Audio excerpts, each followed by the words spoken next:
See, technology works.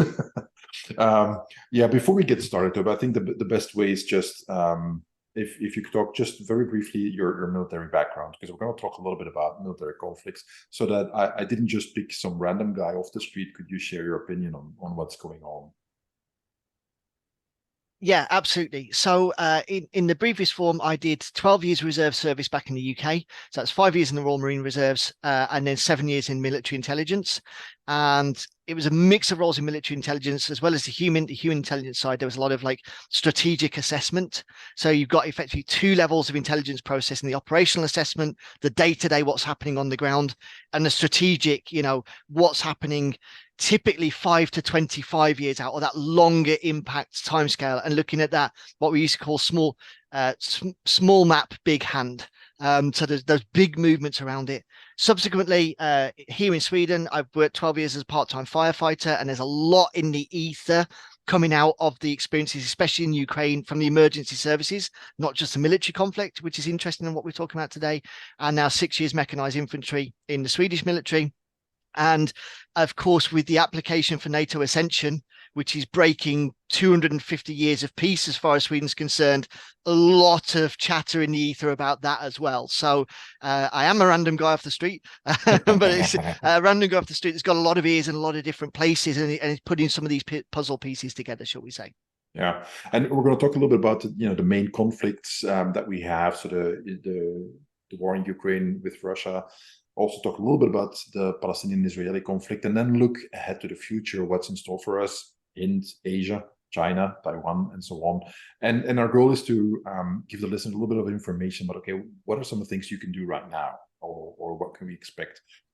We just before we started recording talked about this, like we've done a few talks like this over the years with COVID, and then last year, and we would like to go over some of the stuff we said back then and how does it apply.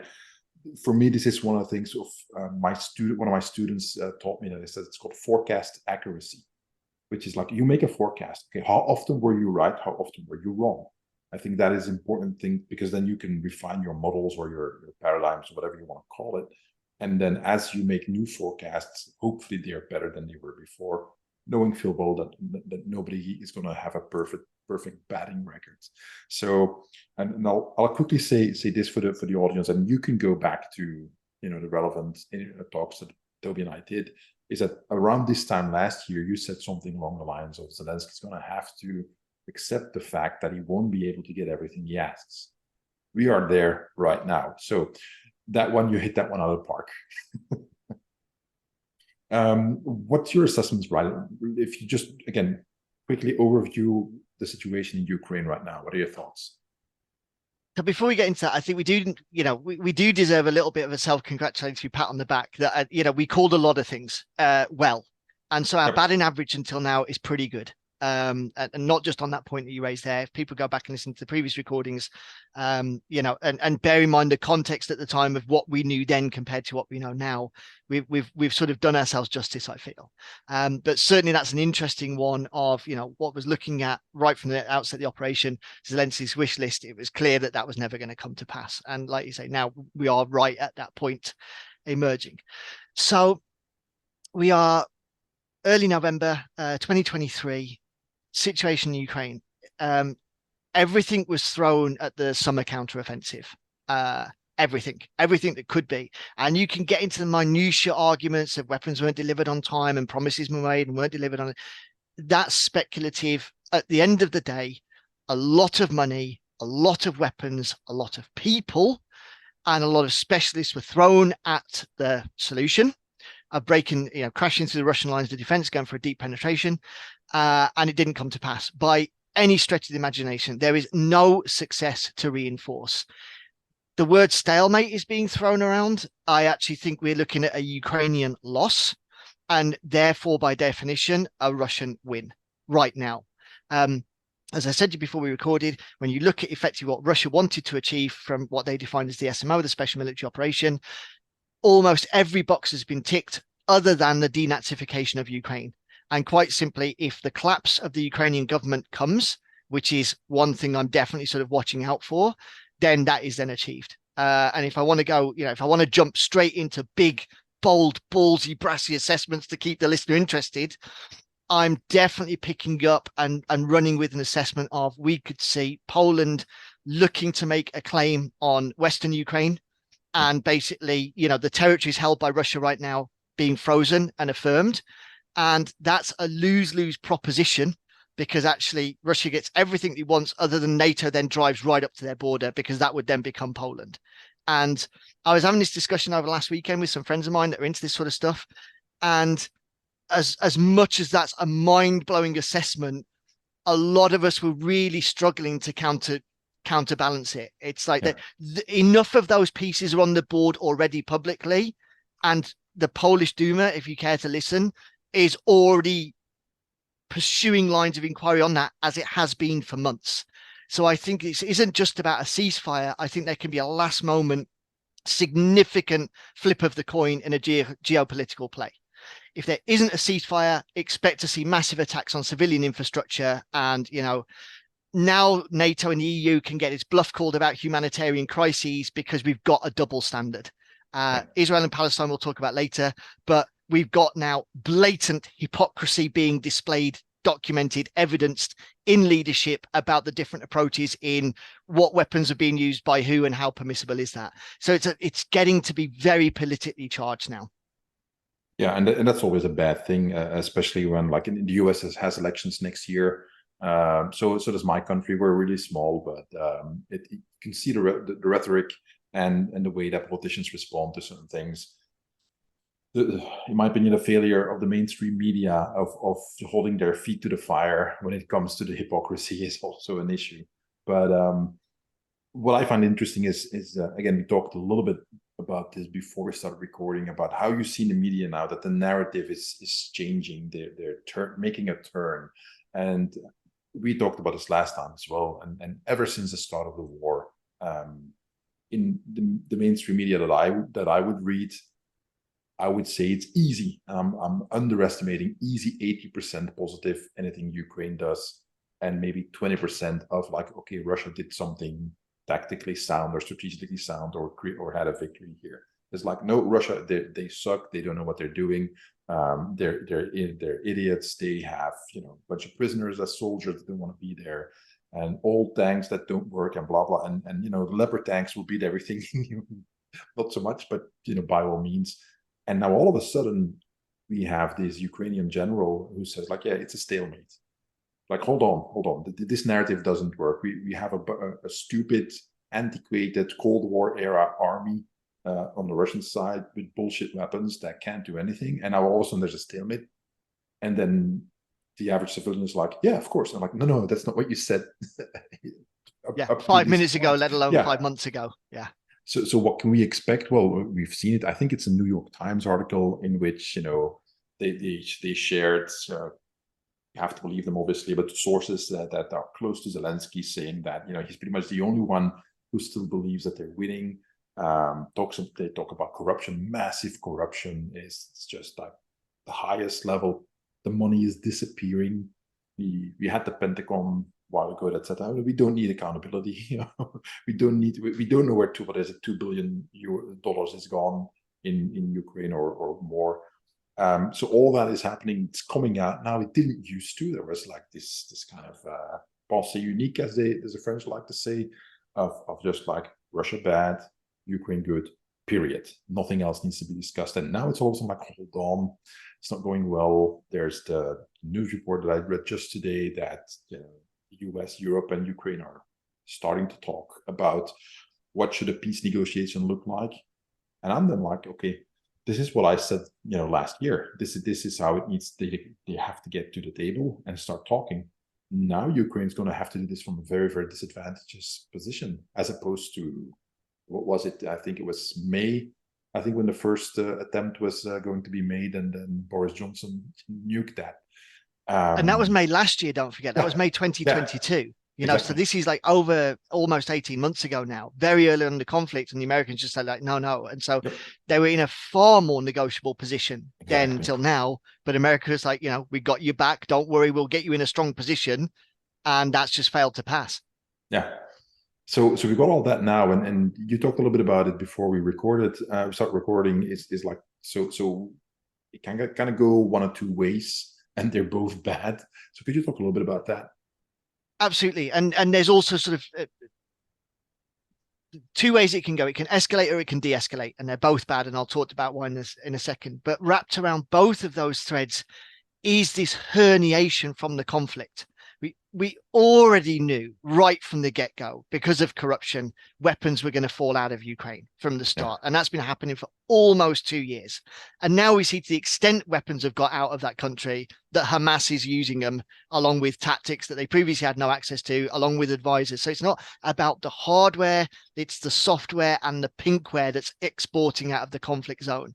And, you know, in just the general criminal threat status, that's going to be the hallmark of the next 2 decades in any town and city near you. You know, if somebody wants to commit atrocities, whether politically motivated, therefore terrorism, or criminally motivated, you know, insert other label here, they're going to be far more capable in their ability to do so. So escalate, de-escalate, doesn't matter. That cat's already out the bag of hardware, software, and competence has fallen out of Ukraine, along with a lot of money. So that's there. Let's just put that on one side. The situation either de-escalates, it goes to truce talks, but that will not be in the West's favor, because now Russia is in a position of strength, and China has stood very much in solidarity with Russia. And unless you've actively condemned Russia, the West, other parties, notable parties, Brazil, South Africa, India, more, have remained at least impartial, if not neutral, or in India's case, very beneficial. And they've not even played both sides. They've been actively called in global confidence to condemn, and just said, we're not going to talk about that right now, right? yeah, And so we, as the collective West, we can look at this and go, oh, we need to do this thing. But the power and the leverage and the strength is herniating incredibly. If it goes for de-escalation, it is not going to be in the West or NATO's favor. It really, sad to say, and I'm not pro-Putin, I'm not pro-Russian, but a lot of this will depend on how much of a face-saving exit Putin actually wants to provide. yeah, And as a good brinksman, he'll probably offer a good package. It's just whether the tantrum throwing American delegate will ever be able to accept it. That's the only challenge there. yeah. But Russia's got the carrot and China's got the stick. And there's a bunch of asymmetry behind that can be brought to bear in the conflict. So what if it escalates? Ukraine's done. So we're not looking at a NATO commitment, because the absolute, game-changing armor, weaponry, missiles that we flooded into Ukraine have failed to perform. And we can blame that failure to performance on lack of Ukrainians training and understanding. But if we put NATO operators in those NATO vehicles and drive up to Russia, do we expect a different result? I don't think anyone's willing to gamble that. And so if it is going to escalate, it's going to escalate asymmetrically. It's not going to go nuclear, in my mind. No, there's no wild cards in this. There is no North Korea in this one. So there's enough level heads and levels of diplomacy that are going to kick in before people start flashing red buttons. But what it's going to come off is the conventional battlefield, which now resembles World War II. We've just got trench lines and, minor incursion actions. And it's either going to go for deep penetrating attacks, special forces or missiles, or it's going to start going into cyber, space, whatever the case may be. Why does that suck? Because that involves far more everyday people. As of right now, unless you're on that front line in between, Russia and Ukraine, the rest of us are relatively safe, other than an endless screaming from the media. But once it escalates into asymmetric space, that's where we can start to find our everyday lives impacted, to minor or major levels, depending on who's doing what behind it. Yeah, and we talked about this in the past as well. I mean, stuff like before the invasion, Ukraine was constantly under attack, under cyber attack, and in just pretty much anything that is essential infrastructure, whether it's your ATM working or electricity and so on. There was constantly these attacks, and people live with that because they know what's going on, and they pretty much know that it's Russia attacking them. but the rest of Europe is not used to that kind of stuff. Like I can tell you for sure that the people in my country over here, they are not ready for living in such an environment where all of a sudden already our infrastructure is pretty crappy to begin with, but then it becomes completely unreliable. I'm like, you guys are not ready for this. You are not, and this is one of the potentialities that can happen. Like you said, it can escalate that way as well. And as you said, this is already politically charged. People are getting disgruntled. There is war fatigue. There's a cost of living crisis. So either, you know, in asymmetric warfare, your government's going to have to come out and say they're incompetent, or they're going to come out and say we're under attack. And neither of which is going to be acceptable to the populace. And then we're just looking for who do we need to vote in to fix this? And so quickly it can change. And this is what Selko constantly talks about. This is the danger at times like now, that you get that messiah figure suddenly pop out of nowhere, making political promises of vote me in and I can make all this go away. And this was a candidate that, at any other time just would never have been taken seriously. And all of a sudden now becomes very legitimate very, very quickly. Even if there isn't a media surrounding narrative, the grassroots just pulls that person up and runs with it, and Europe doesn't have a great history about this. This isn't ancient history we're talking. Now, this is very modern phenomena repeated. And we're already seeing for the last, certainly here in Sweden and through various other European areas, the last 8 to 10 years, definitely that trend towards the right, even it's been vilified by the media narrative. People are now just fed up and saying, I don't care what the media says about me. Something needs to change. And that something is going to be governance. And we're already seeing far right parties, far right. It's the far left saying anything right of them is far right. Right-leaning parties surge in popularity, and not by small sums by any means. Yeah, we've seen even in the last few weeks in Germany, like the Schulz saying like we are going to massively deport illegal aliens.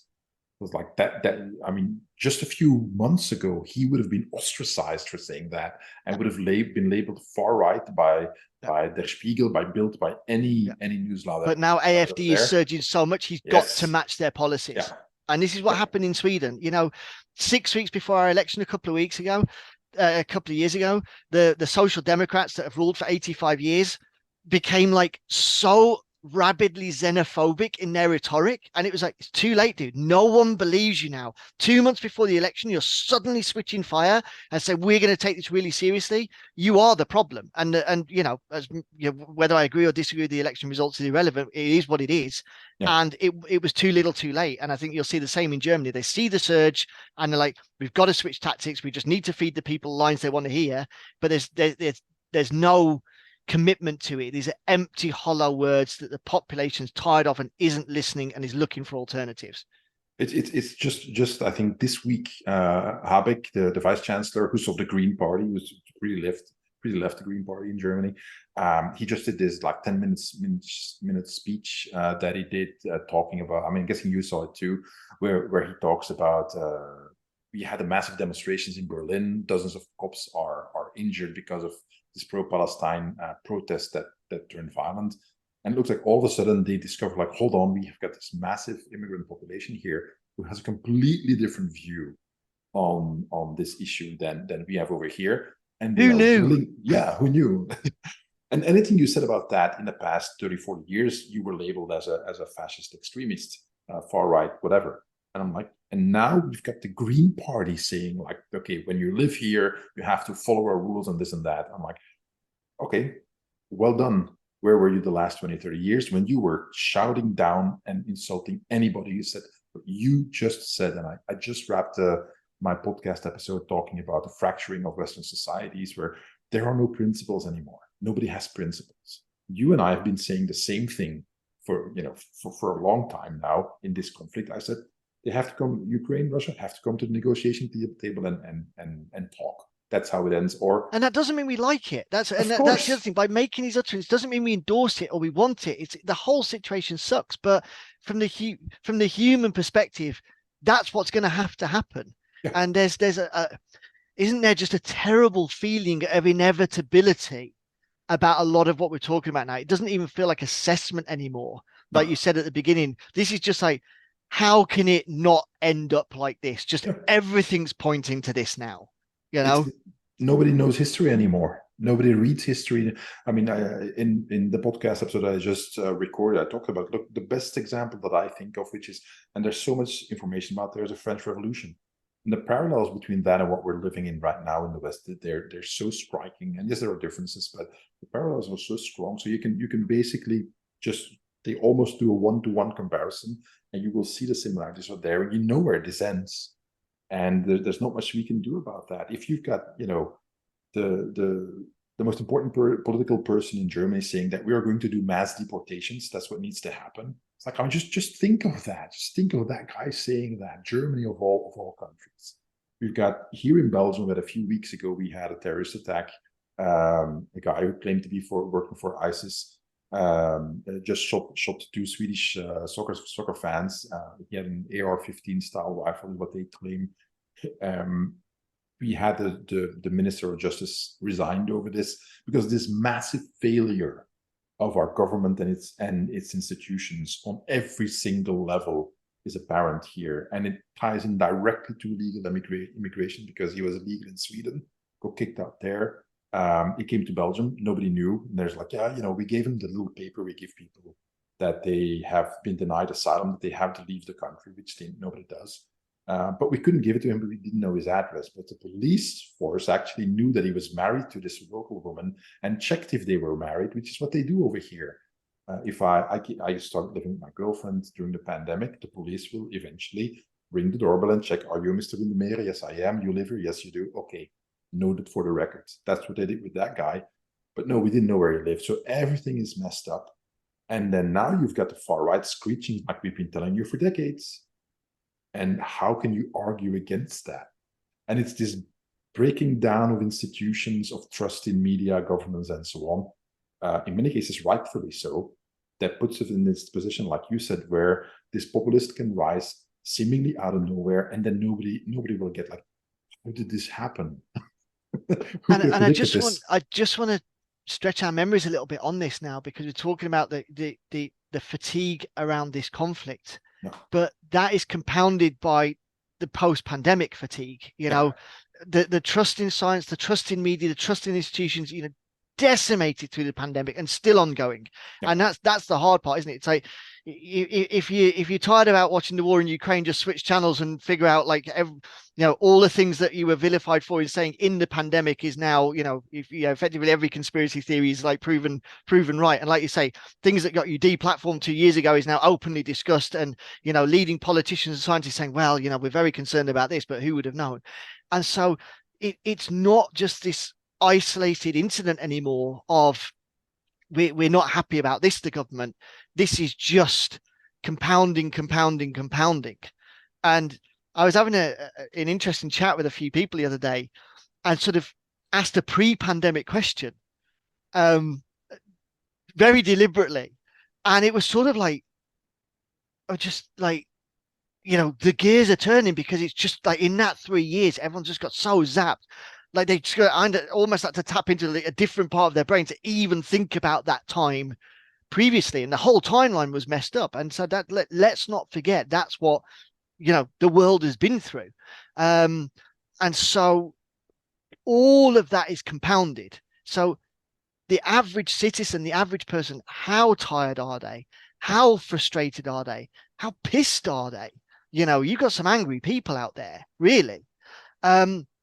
So this isn't just small isolated bubbles of, people that are bored and have nothing better to do. You've now got this deep fatigue embedded in a large swathe of society, which is then being, I can't say increasingly polarized, because I don't know how you'd increase polarization any more than the media's already got it, but increasingly polarized. Like you've got, as soon as something happens, you must pick a side and you must argue for it, and you must vilify the opposition. Those are the rules. Like no other way to approach it. There is no maybe middle ground, but like everything you look at now is through that filter of whose side you on. And, we'll come to Israel and Palestine a little bit later on, but isn't that got interesting that, for the last 60, 80 years, by default, of course, in any situation in the Middle East, the the mass consensus has gone pro-Israel, and now all of a sudden Yeah. it's like tens, if not hundreds of thousands of people on the street saying, no, we're pro-Hamas. Yeah. And people are like, no, you can't be. That's not right. And it's like, oh, but they are, you know, and you now got yourself a problem. Yeah. And now you've got yourself a problem because you're doing like hands-off policing, but this is sending not the right signal. And so, like you say, you can have a minister stand up saying we're doing mass deportations. Every protest and week that goes by, those people you're alleging to deport fear you less and less. So Yeah. you've got half the population just absolutely unimpressed with what you're doing, and a huge rate of the population saying we do not feel threatened by your governance, your government, or your enforcement at all. This is just, I think it was early this week or late last week when one of the biggest unions, police unions in Germany, the head of that union said that, I think they wrote an open letter, but at least they said it publicly, like that we are at the brink of basically losing our society here. You have to act now, or the streets will be ruled not by us. And this isn't a stop oil hacktivist. These are senior, experienced police officers understanding politically this is the corner they're boxed into, and it is like, here's the open letter, like, so that's my ass covered. Like, that's a serious document and statement, you know. And for some reason, people still don't get that because they're so stuck in this polarization and identity politics and the postmodernism and all that kind of stuff, and activism, the wokeness. Is like when the George Floyd riots were going on, and we had the Jazz, the Chop, these activist free zones that they just basically took over a bunch of blocks in an area and said, like, okay, this is it. Nobody can goes in and out. One of the things somebody said to me a while ago, which I think is important, is that whoever rules the streets, their laws are in effect, not your country's laws, not your constitution. The persons, the groups, the factions that control the streets, they are in charge. And if you let that happen, which they did in the United States, first thing they should have done is like, guys, you have a right to protest, you don't have a right to this, clear out. Can't clear out, National Guard, clear out. You can protest, you cannot take over the city. If you allow it to happen, you have no jurisdiction anymore. The people, the citizens who are forced to live there, they have no rights anymore. Constitution is suspended for them because you can't enforce anything anymore. And for some reason, people now don't understand the same link. If you got hundreds of thousands of people walking the streets in London, which is apparently, they want to do 1 million people march in London on Remembrance Day, like, and whatever happens there, that is a statement of fact. It's like, okay, all these people say, like, this is what we want, and you can't stop us. Now, and it doesn't matter if it's that or if it's Greta Thunberg with 1 million people walking through London and saying that this is what we want. I don't care. If these movements are allowed to grow and do whatever they want, they will eventually do whatever they want. Yeah. At the then very it's mob minimum, rule. Yeah. At the very minimum, they will push the politicians to either acquiesce or completely go against that. Neither one is good for society in general. That always comes with collateral damage and more problems, which is what I find so difficult to comprehend, that smart people, very intelligent people, are incapable of thinking of second and third order consequences. It's like first order consequences only. Thinking beyond that is impossible. And you did that, for the military. It's like, let's look 20 years down the line. And apparently nobody can do that anymore, which I find flabbergasting. But so no, I think and that's a really great point, women. Let's just kind of nail that effectively the playbook that we know is in play here is framing everything emotively. It's locking people in that emotional brain, which is, and like I said, these are intelligent people that, if engaged the right way, can absolutely understand second, third order consequences. So why aren't they? That's the question. Like, and this is the maddening thing for me. I'm spending so much time in the forest right now because I'm just so disappointed in society, because it's like, how can you be this stupid? It's like, but you're not. You are being gamed, and we've talked about this numerous times. Like, no one's immune to propaganda, and anyone that says there is clearly you're stupid or lying. But now you've got some people, and especially, dare I say, people that are far more self-congratulatory than we and believe in their own hype and their own intelligence, are just absolutely in this trap of just being emotionally railroaded. And so everything is like, there's a narrative jumping around here, this, that, and the other. And not only through, you know, open coercion from the media, but obviously a huge amount of peer pressure. This is the interesting thing for me, dealing with different groups in different trainings that I do through the year, is you'll get this kind of collective come through from whichever side of the political spectrum, but just how much self-reinforcing goes on in that, and how much social media's actuated that, in this kind of echo chamber mindset. And they're just in that world, and they believe, not only are they self-righteous and the good guys in it, but they are holding views that are just completely detached from reality, although actually those views are now becoming the reality. So, a few years ago when I looked at the level of polarization, especially in social media, it was like, but it's not there in real life. If you switch the social media off and you wander down the street and you talk to your neighbor and you go to the shops, you don't see it.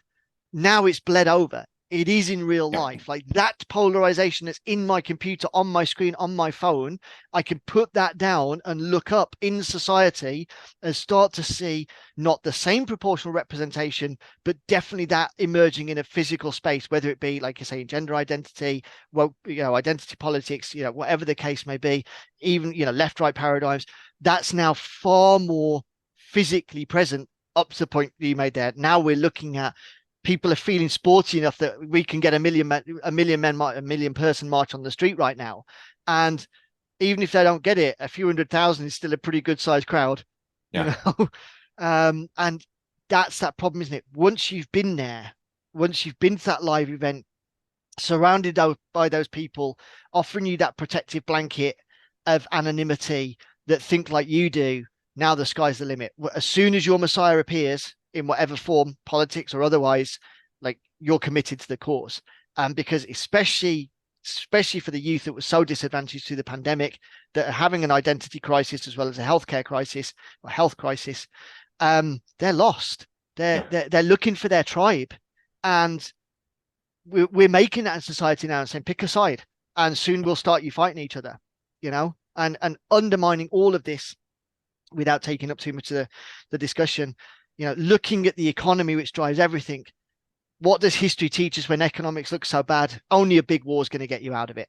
And so I think we're getting the stage set of pieces on the pieces on the board, ready for the game to start in earnest. So all governments need to do if we're going to have a conflict, what are we going to have? Is it China, Russia, BRICS versus everyone else, or is it civil war or what? Like, we've just got to decide which levers we're pulling to enable what level conflict we want. Which again sounds ridiculous as we stand here today. Fairly confident this time next year we'll be patting ourselves on the back again about we called it. And I don't take any joy in that, other than by acknowledging these assessments or entertaining them, we can do something about it to affect ourselves now, to get ready for this. And let's move to the Israeli conflict a little bit, so we can get to the other stuff afterwards. So some thoughts on that right now, as it stands right now. I'm sorry, I was putting you on the spot. So very much through the summer, playing what are we now, 2023 bingo, having played 2020 bingo, 2020, like what's going to happen next? It was obvious Ukraine wasn't working. So it's like, what's going to pull us off this narrative? That was the question to me. By August was like, what's going to happen that we're suddenly not going to talk about Ukraine anymore? Well, there we go. Now we know. What's fascinating for me in the first instance now, before we get into the what will be a prolonged conflict, no doubt, is, I don't even want to say the audacity of Hamas, because it was interesting that this was trying these far above and beyond anything they were capable of historically. So there's got to be third party involvement in that. We'll come to that in a second.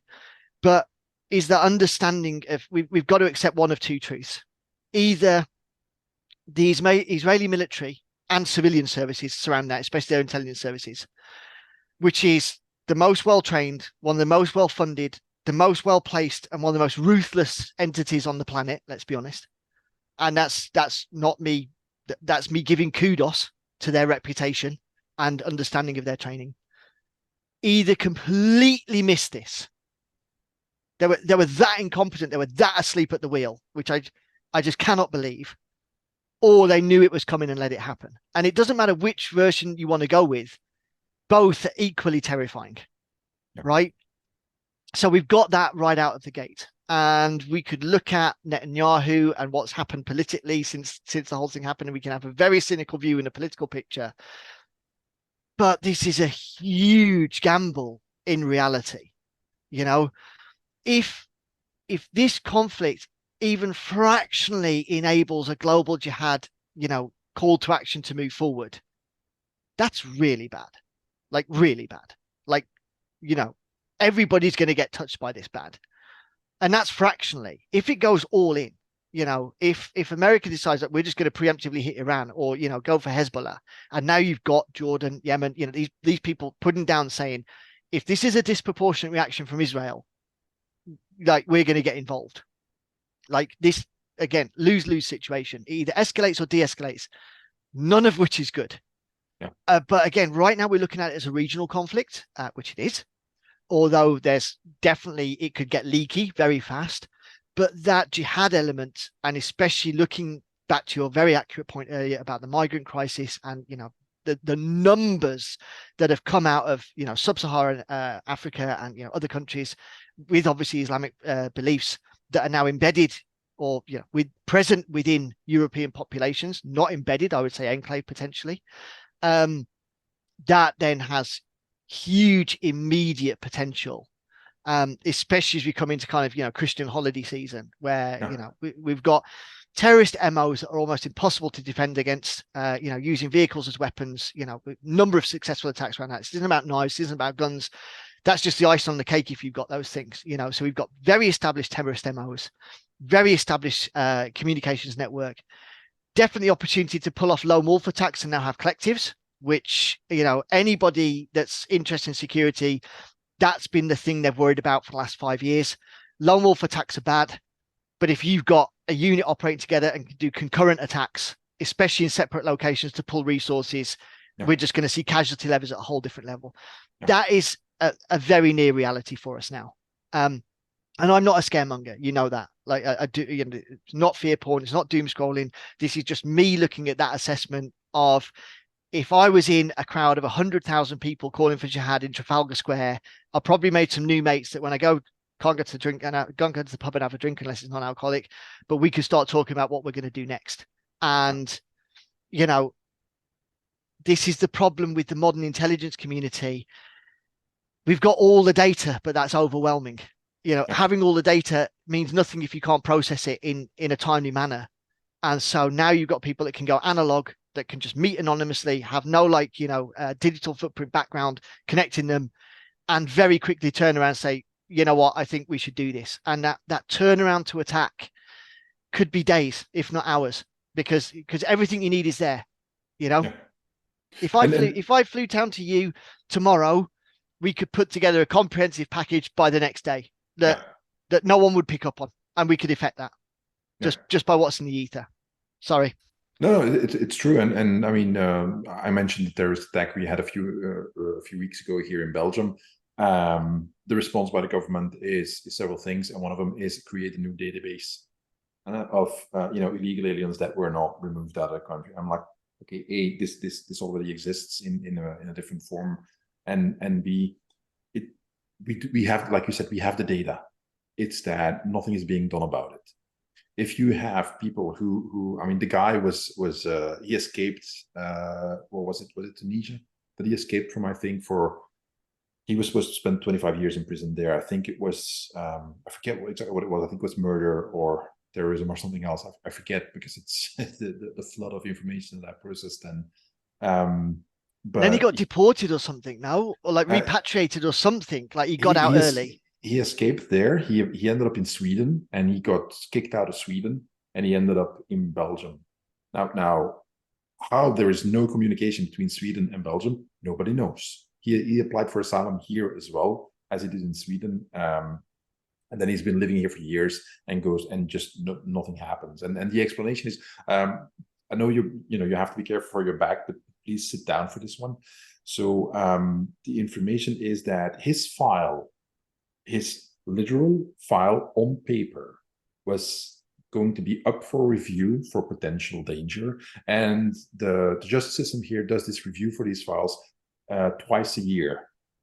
And this year, they didn't manage to do the review of his case because his case was coming up the week after the attack by coincidence.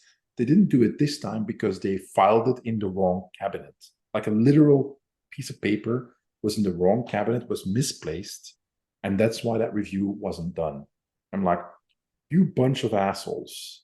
I mean, and that scapegoating at its finest, isn't it? It's like, I'm not taking responsibility, chief of police. Like, let's just get this clerk like nailed. Like it was on them. It's just nonsense. Come on. Yeah. And that's kind of the issues, like you said, is that, and for years, I remember when Sharia for Belgium became active many years ago. This was before ISIS was a thing. It's like a lot of people said, like, okay, hold on, these guys here, that is actually dangerous. Listen to what they're saying. They're recruiting. They're active. They seem to have funding. They started with Sharia for the UK, I think, and then a guy here in Belgium started that as well. And then what was it in the media? Well, these guys are nothing. This is nonsense. Blah blah blah. Several years later, ISIS emerges. What happens? We get videos of ISIS guys speaking Flemish dialect from Antwerp, where the home base of the Sharia for Belgium guys were. And turns out that a bunch of these guys were recruiting, and they were some of the worst offenders in ISIS.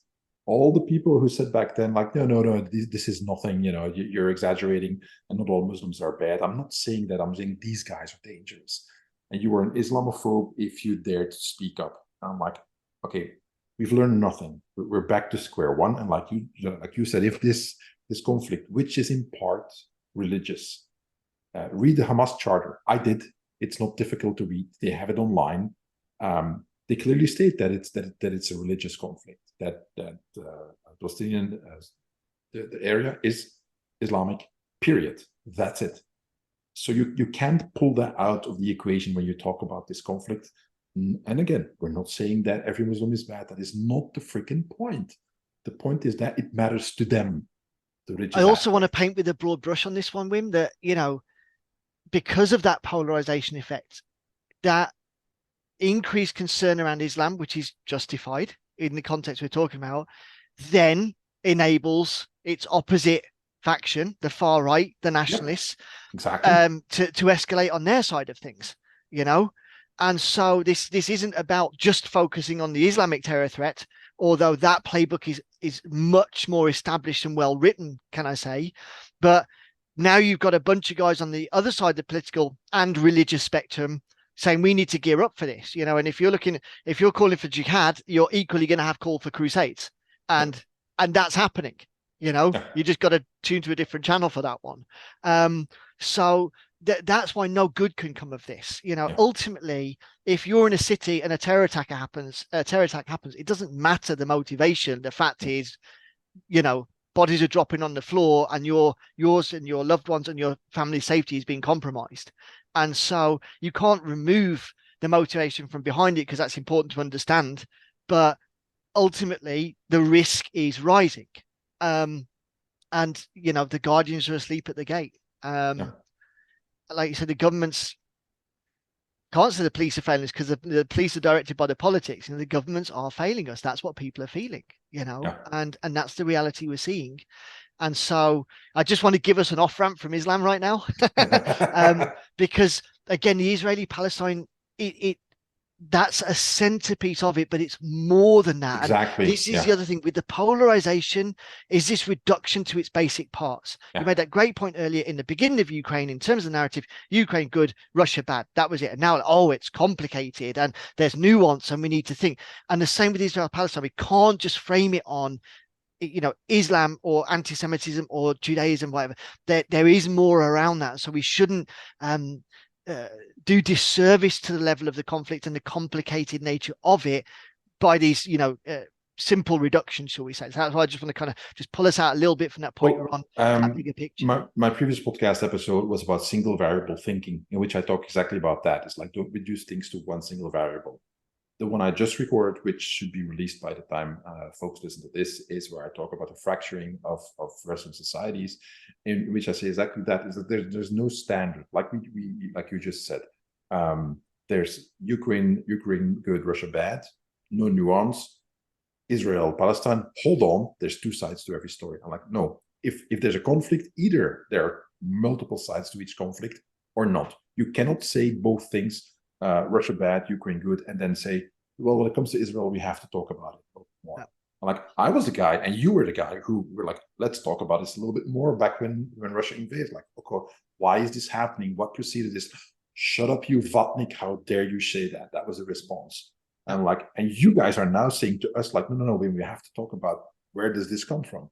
Yeah. Like, you have the principles. You are so captured by ideology, postmodernism, and tribalism that you cannot see how completely contradictory your own positions are. And that is this ideological capture that's taken over the Western mindset more. What nowadays they call the mind virus. And on both sides, that's the issue. It's Yes. not one side; it's both sides. Everybody's, all the sides. If you want to have sides, they're all doing it. It's like the only way is to get out of this concept of sides. It doesn't work. No, because you're always going to be manipulated and lied to. yes. Now, just one thing I do want to do whilst we're on the Israel-Palestinian conflict is a great example of that asymmetry we were talking about before, that we can look at assessment of asymmetric escalation on Russia-Ukraine, but what you've got in Israel-Palestine is obviously America is very clearly backing Israel. Historical precedent is there, and we wouldn't expect any different moving forward. I expect a lot of duality in American politics. Certain key figures standing behind, on one press conference in front of one flag and the next in the other. We leave that aside. But what you've got now is Middle Eastern countries, and I've got Jordan in mind, and I might be wrong on this one, but definitely one of the Middle Eastern countries has thrown their hat in the ring and says, okay, if this escalates, if you're going to go against targets at Iran, what we're going to do is immediately reduce the oil supply. We don't have a military, we don't have an army to put in this fight. What we can do is completely screw with your resources, and we can give you, huge sanction pain.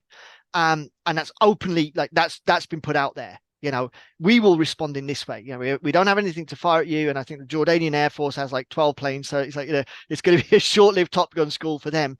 But again, these are, smart politicians with huge legacies behind them, and legacies and impact part on all of this.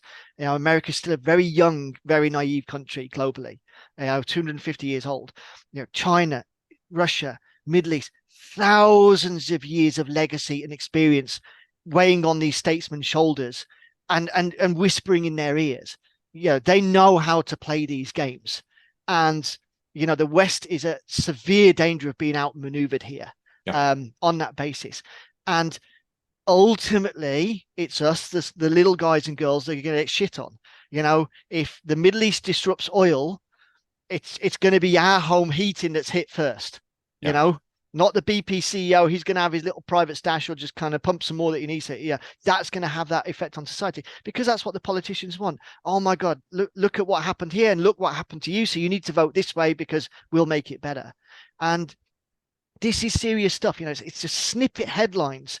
Oh, okay, it's a reduction of however many million barrels of oil a day, and it's abstract for us. But if it happens, expect the impacts quickly. You've already seen how quickly, on the back of the Ukraine conflict, the cost of living went up across all sectors. It wasn't just energy. Food. Everything's gone up and stayed up, and it will. Even if there's a truce in Ukraine, none of those prices are coming down. No. None of them. And here's a fun thing. A student of mine shared this recently. I think it was in Austria. I'll look it up, and if I can find it again, it's in the show notes. But that they made public, the government made public the scenarios when the electricity goes out. And what do you do with supermarkets? So first day, this is what happens. You can only shop from like those and those hours. Second day, this is what happens, and it goes for longer than X amount of days. All the food that is that is perishable is going to be given to first responders and this and that. This is like the government coming out and saying that. Why do they do that? And then everybody's good like, but I don't know, women. Let's talk about the Kardashians. They've got a new movie coming out or whatever. I'm like, okay, these are like small, like you say, small headlines, small snippets that you see. Like, hold on, stop and think about this for a minute. Why on earth would an official publication be made about what do we do in the supermarkets in event of electricity goes out? food crisis anyone. And it's not optional. The supermarkets, they do have rights as well under the, I guess, the Austrian constitution. It's not like, this is just a given that a government can say to a business like, we will decide what we will do with your products whenever this stuff happens. It's not a given in a democratic But under country. Emergency authorization, it is. There we go. And do we have any recent experience of that and its impacts? None at Not all, sure. and especially not in emergency situations in which constitutions were flat out ignored, and legislation was passed, or just actions were taken by governments that were completely illegal. And we're not even talking about, well, was that a good idea or not? That's not even the point. The point is, it happened, and it will happen again, even if you don't like it. And maybe with COVID, you were like, I was on board. Or now, when it's all of a sudden you can't get food anymore because the government decides that it goes to first responders first, and there's nothing left because everything perished because there's no electricity. Now, all of a sudden, it's you and your child and your baby that doesn't have any food anymore. Deal with it. Okay, on this fun topic, let's move a little bit to the future. We talked a little bit beforehand. So, what's coming down the pipeline? I immediately said China, Taiwan. What do you think? And we'll get to the point where all this is relevant to what you can do right now. So just letting the listeners know. Yeah. So China, Taiwan's coming down the pipeline, but I think that's further away. Yeah. I think there's other stuff between now and then.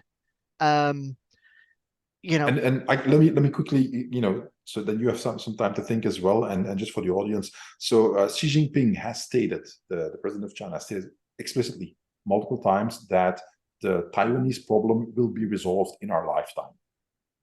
Right? So that is a clear statement. Again, nobody watches Chinese state media. Every now and then it's interesting to do. China has, throughout the COVID crisis, not stopped investing in its military. It has not stopped, despite the massive hits their economy took then, the massive toll that took financially, and they've got plenty of worries in their own economy. They have not stopped building out their military. Why? Okay, now over to you. Thank you. So going back to a discussion we had before we press record, and this assessment is basically based off looking at through last year and early this year what various European countries are saying in terms of their military budget commitments going through to 2025, and everybody's spending's going up. Now, Finland, Sweden sort of put that to NATO. Other countries, notably France, and France is an interesting case if you look at what happened in Africa, which was just a moment in the headlines, but militarily was incredibly significant. Everybody is looking at increased spend peaking in 2025. China's been, as you say, absolutely smashing away its military. Like, its expansion is, I can't say insane. It's strategic, but it's it's huge. It's impressive in its scale. Russia is mobilizing and is upskilling, but what they're getting is tenacious first-hand experience. Ukraine has effectively been, for the last 12 months, a lab of experimenting with weapons platforms, technologies, tactics, if you care to look at it in that way. And I'm not undermining a human cost by any way. Both sides are paying dearly in blood and bodies, but there's a lot of experimentation and refining. And, if I was a betting man, I'd be looking at 2025 is going to be, if it's not resolved politically, and this would take huge acquiescence from the West, then it can go sharp in 2025. And I think even if America pushed it and started to ring fence Taiwan now in this administration, China's not going to move until after the American elections, just to see how the landscape is. Yeah. And that's just going to be a lose-lose. For America, no offense. Either one of the two main candidates is going to get in. That's terrible. Or you're going to get, a Messiah appear, which is then the worst possible scenario. But it's not good. But that's where China and Taiwan's at in my mind. China's patient. That's their history. That's their legacy. They're incredibly patient. Yeah. But a lot like Russia, they tend to tell you exactly what they're going to do and then do it. because that's how they maintain authority over the populace. Is to the vast majority of the masses, what they have is actual honesty from their ruling class. We said we were going to do the thing. We said why are we going to do the thing. We did the thing. So exactly what Russia did in Ukraine. Years and years and years saying these are the red lines. If this gets crossed, we're going to do this. It got crossed. We're doing it. We were said we were. This is how we're doing it. And again, like watching Chinese state TV, definitely good to watch some of Putin's speeches every now and then. And just hear it from them, the horse's mouth type thing. What we've got in the West is total subterfuge. Our politicians. I'll tell you whatever you want to hear, whenever you want to hear it. But there is no transparency, authenticity, integrity in that, and that's been the dissolution of politics as we go. If I can quickly interject in that, before you go on, a really good framework for politicians is this, especially with elections going on. Never listen to what a politician promises to do when you elect him. Always look at his track record. What has he done when he's in power? Or if he's in the opposition, what has he voted with the government in agreement on? That's the only thing you need to look at. That will tell you all you need to know. Great point, Wim. Absolutely great. And we can extend that to the East as well. It's like, look at, it doesn't matter what Putin and Xi are saying today, look at what they've done in their political careers. And both of these are long-time statesmen. It's not they're new on the scene. It's a huge amount. If you could be bothered to look at the history, it's all there for you to view. So China, Taiwan, definitely on the radar, but that's obviously the big scale. I think what China wants is trade. Yeah. They want, fiscal dominance, and they need a client base for that. So turning the world into a nuclear cloud is just not on their agenda. And I think they'll, the phrase was coined 6 years now, 6 years ago now, if I remember correctly, about wolf diplomacy. That China was engaged in very, very aggressive diplomacy. And you've seen that throttle back a lot recently, obviously through COVID. And why? Because they've got everyone they need in their pocket now. They've either ascended to power people that work for them, or they've paid people off. And so they've able to really soften their stance on a lot of things, knowing that they're the puppet master with the strings effectively, but have built a huge backing force of, if you're not going to take us seriously diplomatically, politically, you will see what we've got behind us. And what's been interesting is, especially in this year, is how Russia's been brought to the table on a lot of like technological transfer and deals, like to basically get the arms they need whilst they scale up their own production. They've had to make some various deals, not only with North Korea, obviously Middle East, but obviously with China for technology transfer. And then retrospectives, it's like hyperballistic missiles being one. You give us what we need right now and we'll share this with you. And we already know Russia's outperforming a lot of the Western militaries. And so the fact China can take that and scale it and refine it even further, like, is there going to be a conflict? I think there could be that potential of one preemptive action to show their capability, which will probably be space related. Therefore, the vast majority of the population will never know it occurred. Yeah. And that is then just certain governments just acquiescing, because it's like, we demonstrate what we're capable of. Do you want us to carry on? We can put you basically in the dark ages in 5 minutes and you wouldn't know it. And let's just track that back. Have we seen an aggressive emergence on the interest of space militarily in the last decade? Yes or no? Absolutely. So there's the sphere that it's been fought in behind the shadows right now.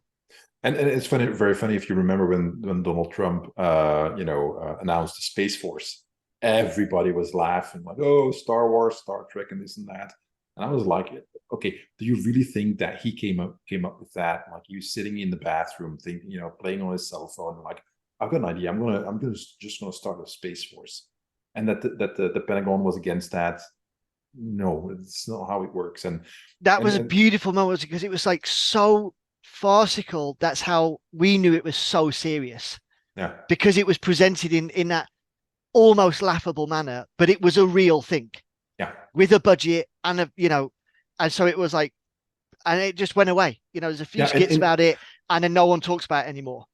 President Biden has been in power for many years now. He didn't abolish it. It's no matter how you. And America's not the only country doing it. Exactly. If you look at space. India's just put a man on the moon. Russia tried to put a man on the moon. Putin like called Modi and congratulated him. They Elon Musk with Starlink. If you care to even remotely consider in the last decade what's been happening in the skies above us, it should be sufficiently terrifying. Yeah. But that's the thing. This is now a war could be fought that we would not be aware of, and our only realization is when everything stops. Yeah. And then in the night sky, you might see some, meteor showers and debris that would tell you we're never going back to our way of life in our lifetime anymore. Yeah. Yeah, the only thing You're so cheerful today, Wim. It's unusual for us to... and we haven't even been drinking. That's the best no, part. there's not a scotch in sight. So the only thing before we move on to like what does this all mean? What can you do now? Is I would add that something Balaji Srinivasan said, which I think is really good, and he expanded on that point multiple times in his online presences, and he said that you do not fight your factory. The US cannot fight its factory, and its factory is China. Now, there has been the reshoring movement after COVID started and this and that. Reshoring your industrial base, your supply chains and so on, that is years, if not decades in the making. And that is to say, if it is possible to do at all. Now, yes, they've invested, how many billions in new computer chips factories in the US. Do you know what one chips fab actually costs? I mean, the subsidies that he gave us, it's like a spit in the bucket. Now, let alone have all that stuff, making it, and then having the engineers to populate it, to actually work there. When you look at how... And the raw materials. Yes, but let's say they have that. Okay, look at how many engineers China pushes out its universities every year. And then the US, there's stats for that. Please take a look at that. Look it up. Yes, we've got a shitload of people, graduating in lesbian dance theory.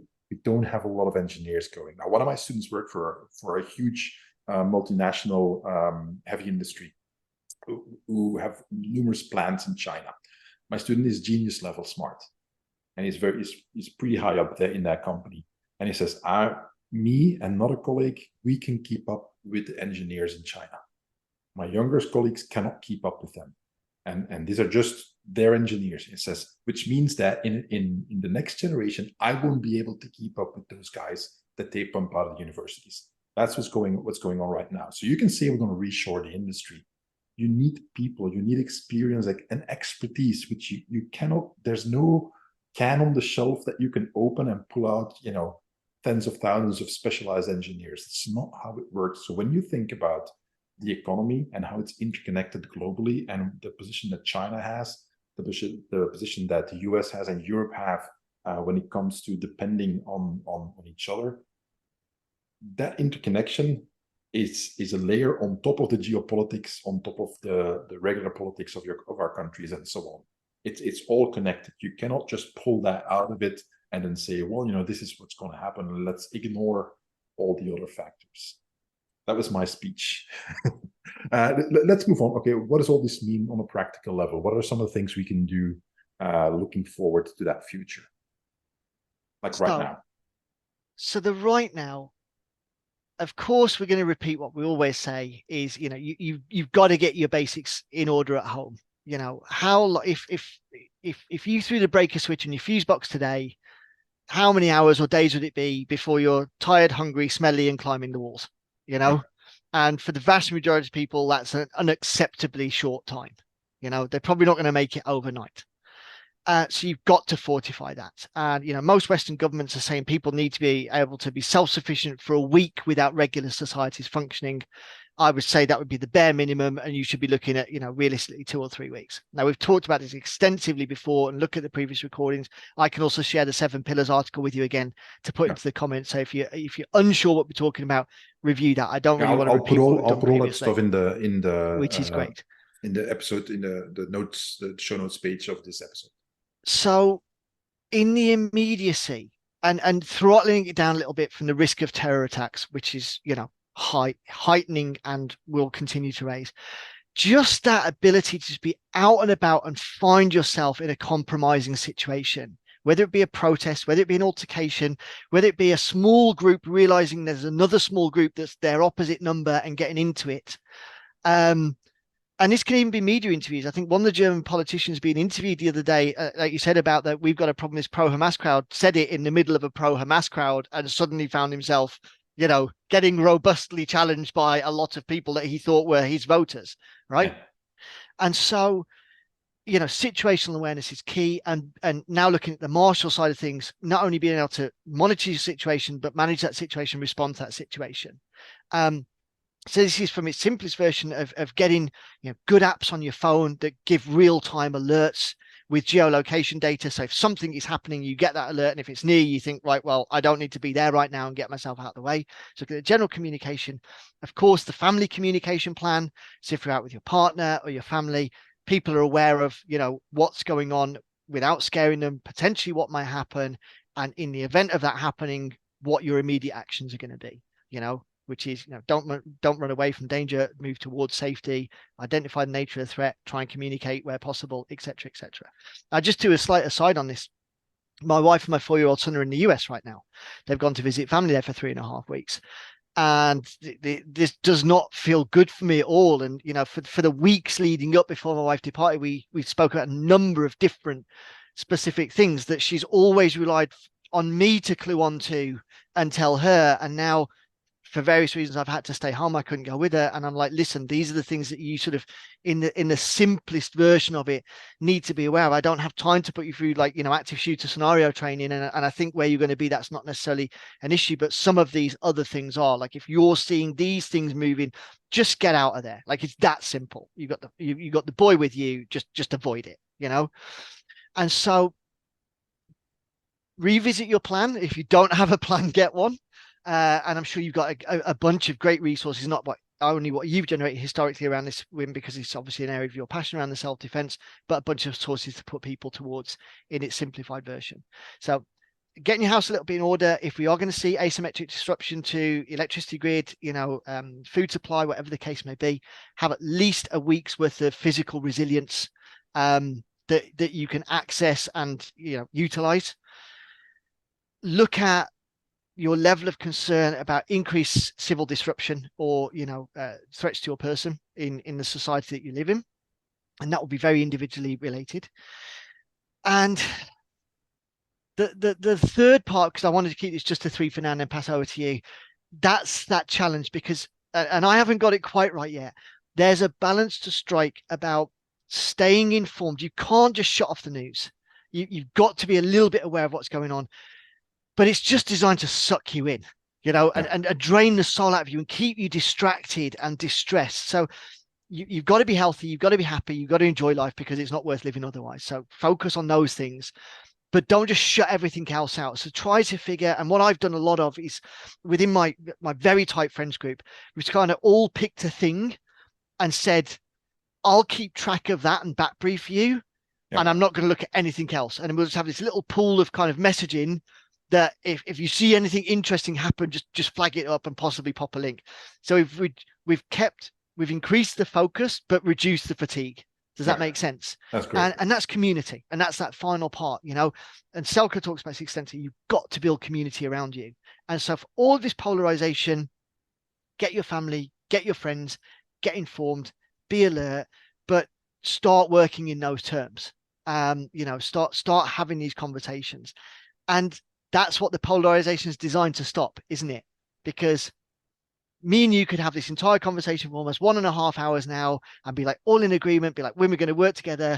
And then someone can throw up a question about whether you received an injection of some sort within the last 2 years or not. And depending on who answers what, everything got undermined in what was a very productive conversation up until that point. I think you're with where I'm at on that one. Yeah. And everyone's going to choose the hill they die on, but make it worthwhile. Don't make it over something stupid of decisions already made, but fighting that polarization part is the biggest challenge right now.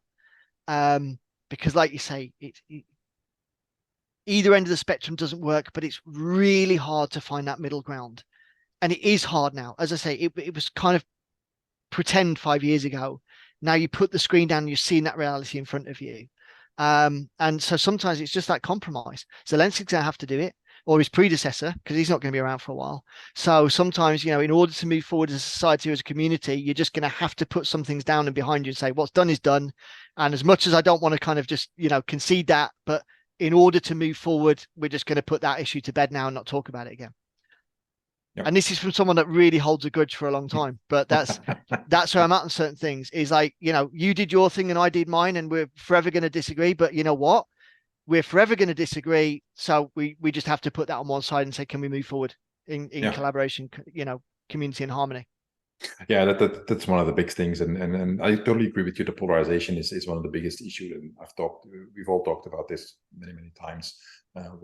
What's going on, what happens, and so on. The thing I would add to what you say is stay informed, but like you said, you have to have joy in your life. If it's all doom and gloom, nothing happens. I have a tremendous amount of joy in my life, and love, and family, and friends, and good times. So I don't know if I don't talk about this as much on on the podcast, but it is true. It is a case. I laugh constantly all the time, even though I have a resting grumpy face.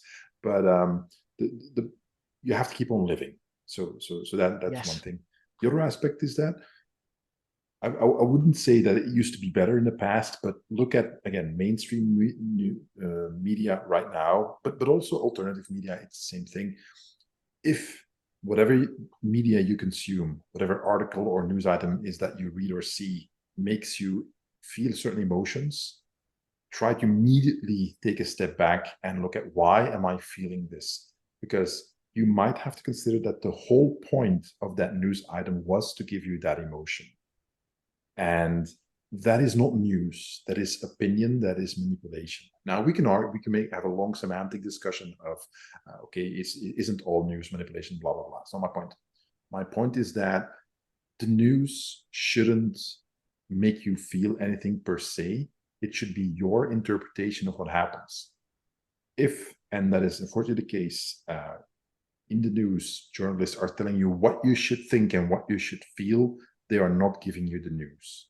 And that is the biggest issue that I see. There's a few sources that I follow, like S2 Underground is in my opinion pretty good in that regard. They're doing these really short briefs, like 2-3 minutes.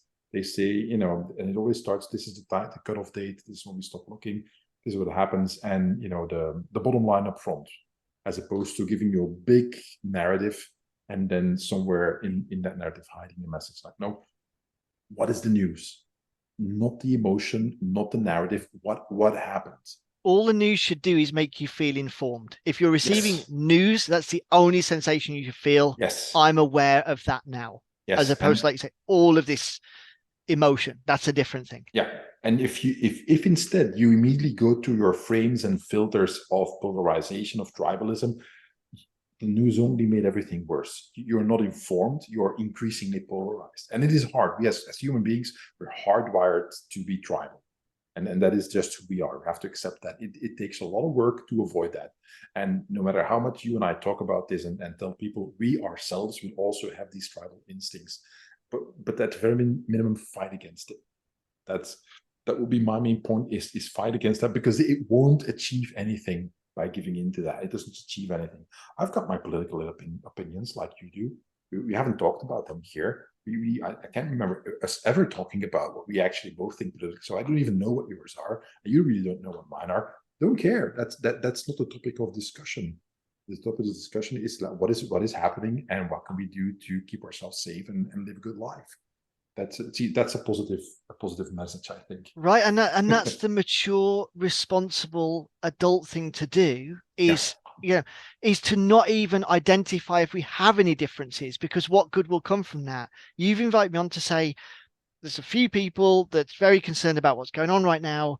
Can we have a nice exchange, discuss some things, and try to provide some information that might help people in the actuality, or feel informed or calm or aware, or take responsibility for something. And that's what we're doing. So leave all that stuff aside, because what are we going to gain from that? If you're here drinking whiskey, that's entirely different. But for the purposes of what we're trying to achieve within this, it's like, let's kind of reach out and pull some things down and discuss it, but then let's just bounce and see, does that resonate with both of us? Or are we going to disagree, which is perfectly fine too, or whatever. And again, not only provide that information, but that example, like civil discourse still exists, you know. So do that. Yeah. You know, today's a great example of that, of just, you know, holding that respect, letting the other people speak, listening, considering the opinion. Like earlier, you know, you asked me that question, you saw like, that's going to take something. You're like, okay, let me just carry on talking. Well, so you got something. So it wasn't a gotcha moment. It wasn't, see, No. Toby, for as smart as you are. No, it's like, oh no, I see Toby's kind of got something to say and he's thinking about it. So let me just continue for a little bit and then, and you're back. Like, I assume this is what everybody does, but it's not happening out It's there. not, no. It's not. And so we suddenly become the sort of the outliers that we could jump on a call and have a nice chat. And it's like, and sometimes you just need that reminder of like, wasn't that nice to watch two guys in different countries have a chat about something without just getting into it? We're still sane. We haven't lost our minds because of that. Here's a trick that I do with people nowadays. I said, look, I am telling you right now, my name is Wim Demeere. Period. I have the ID card to back it up, and 51 years on this planet of proof. That is my name. Now, think of any contentious issue, political, social, and it doesn't matter, that you have a very strong opinion of. Could be politics, could be transgenderism, could be economics. I don't care. Pick one. Pick the person you hate the most who has the opposite view on that. They have 180 degrees opposite opinions on that topic. That person looks at me and says, his name is Wim Demeere. Is he right or wrong? If you cannot say that he is right, then you are lost. You are lost in ideological capture.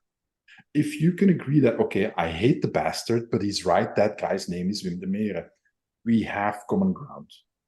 Because then we can see that even the biggest asshole in the world, the guy you hate the most, can actually also sometimes say something that's true. And that is the bare minimum. Now, and then we get to manipulation, people who lie on purpose, and we get to politics. It's not the point. I'm talking as one civilian to another. If we need to get along, we need to have some sort of common ground that we can get at. And if we're going to discuss complex topics, then we have to accept that, well, maybe you can think he's an asshole, but in this case, I think he's right. That doesn't mean I support him. That doesn't mean I agree, like we talked about Putin. I don't think either one of us has warm feelings towards the guy. That doesn't mean we can't discuss what he's doing. Yes. And say like, okay, this is what he is, this is what happened, and so on. And I think this frame of like, even your worst enemy, quote unquote, can actually sometimes say true things. And if you can start there, you can also start with people you disagree with online or in person. And then we get away from polarization. And then peace and love and harmony for all mankind. And we can even start doing things like this. Yeah. Yes, the Chinese do this. Is it so? Okay, good to know. All right, we're going to move on over to the Patreon feed. I think we gave some practical advice here. So folks, if you want to have my guests answer your questions, you can join me on Patreon. Links in the show notes. Also the bonus episodes are there. 5 years, hundreds of videos, and a bunch of other instructional stuff is there. I think it's awesome, but then again, I'm biased. Toby also has a Patreon, so I'll put a link on that as well as where you can reach him. And we're going to head on over there. Toby, as always, thanks. This was awesome. And folks, check us out in the bonus feed. Thank you so much for your time. Lovely talking with you.